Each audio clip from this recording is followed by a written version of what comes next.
Chittagong medical college চমেক এর শিক্ষার্থী আবিদুর রহমান আবিদ হত্যা মামলায় খালাস পাওয়া ছাত্রলীগের 12 নেতাকর্মীকে আত্মসমর্পণের নির্দেশ দিয়েছে হাইকোর্ট।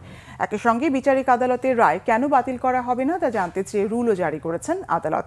মঙ্গলবার বিচারপতি মোহাম্মদ জাকির হোসেন ও বিচারপতি সৈয়দ জাহিদ মনসুরের হাইকোর্ট বেঞ্চ এ আদেশ দেয়। মামলার বাদী নিহত আবিদের মামা নিয়ামত উল্লাহর করা আবেদনের পরিপ্রেক্ষিতে এই আদেশ দেওয়া হয়।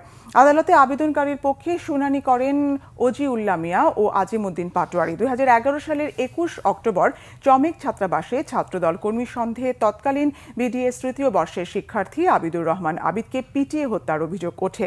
নিহতের মামা নিয়ামত উল্লাহ বাদী হয়ে পাঁচলাইশ থানায় ছাত্রলীগ ও ছাত্র সংসদের 22 জন নেতাকর্মীর বিরুদ্ধে হত্যা মামলা করেন। মামলার তদন্ত শেষে 2019 সালের 10 জুলাই অতিরিক্ত মহানগর দায়রা জজ আদালত সব আসামিকে খালাস দেয়।